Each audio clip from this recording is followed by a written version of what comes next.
রানী দিদি, তোমার চা।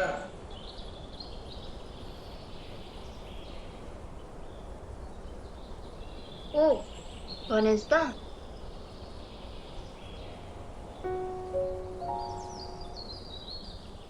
গণেশ দা, বসো না।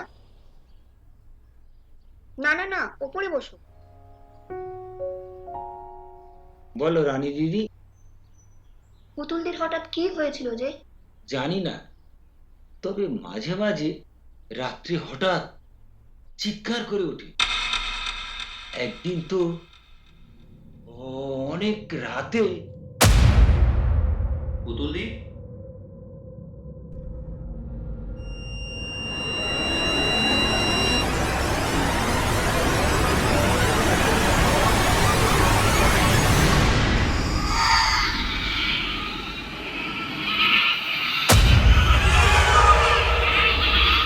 তারপর তারপর কি হলো?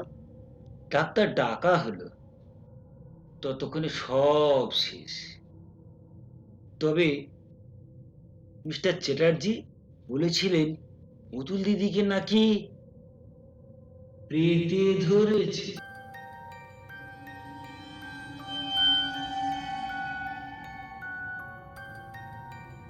দেখো রানী, তোমার পুতুলদির মৃত্যু কিন্তু খুব একটা সাধারণ মৃত্যু নয়।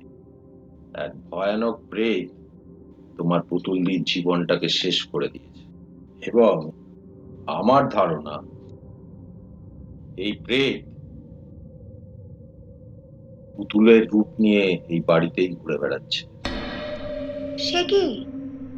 হুম। পুতুলিকে তো দাহ করা হয়েছে, তাই না ডক্টর আঙ্কেল? দাহ তো পুতুলের দেহটা করা হয়েছে। আমি যতটা গুণে দেখেছি, তাতে আমার চোখে বারবার এক ভয়ানক ছায়ামূর্তি ভেসে উঠেছে। আর ওই ছায়ামূর্তি এক ভয়ানক প্রেতে। কিছুই কি করা গেল না? সময় দিল না, আর একদম সময় দিল না। আমি জানতাম ও সময় দেবে না। তবে মা, তোমাকে একটা কথা বলি, তুমি খুব সাবধানে থেকো। পারলে তুমি এই বাড়ি ছেড়ে চলে যাও, তাতে তোমারই ভালো। ঠিক আছে, আজকে আমি আসি।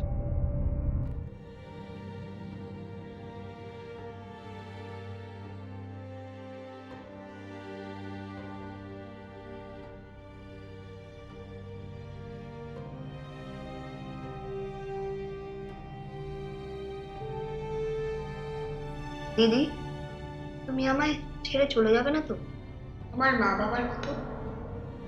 কোনোদিন না। যদি কোনোদিন যাই, তাহলে তোকেও সঙ্গে করে নিয়ে চলে যাব।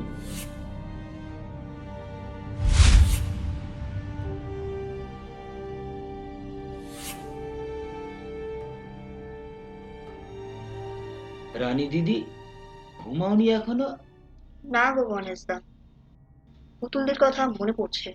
এত রাত পর্যন্ত তোমার না জাগাই ভালো। যাও, গিয়ে শুয়ে পড়ো।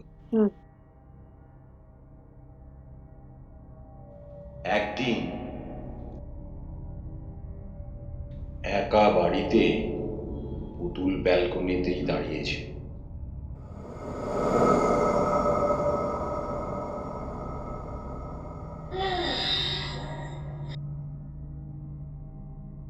তখন বেশ রাত, প্রায় 2টো হবে। সেদিন ছিল অমাবস্যা।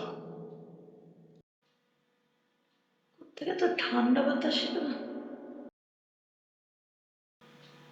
চারিপাশ কালো অন্ধকারে আচ্ছন্ন। ঠিক সেই সময় কোনো এক দমকা বাতাস পুতুলের শরীরকে গ্রাস করে। তারপর থেকে পুতুল অসুস্থ হয়ে পড়ে।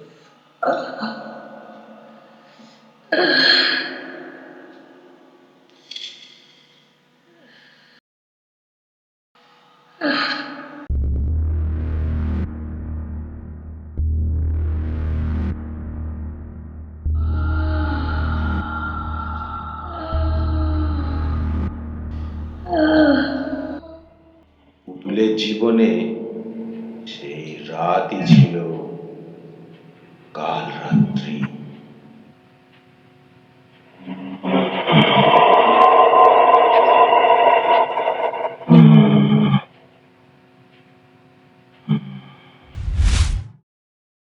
ডক্টর আঙ্কেলের কথাগুলো কি সত্যি?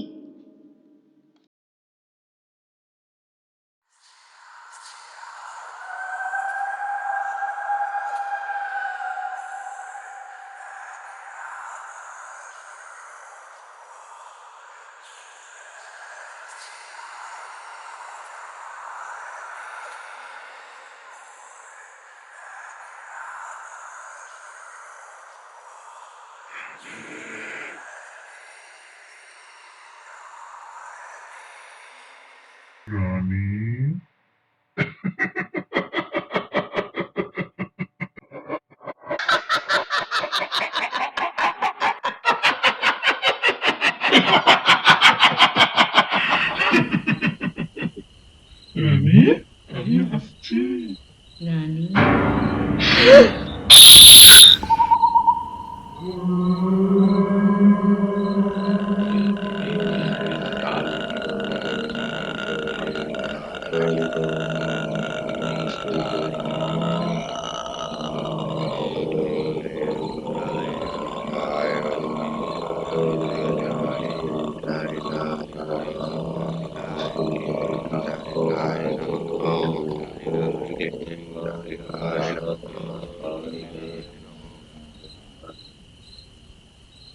জয় মা কালীকে নমঃ।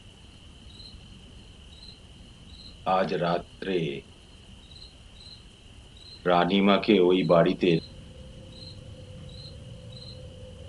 একা রাখা উচিত হয়নি। এ কি এ কি এ তো নিভে গেল। মানে কি, তার মানে রানীমার বিপদ? তাহলে কি রানী দিদির বড় বিপদ?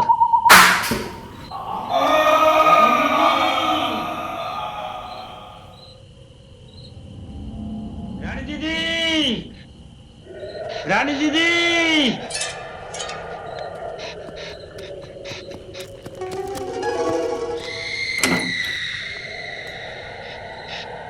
রানী দিদি, রানী দিদি,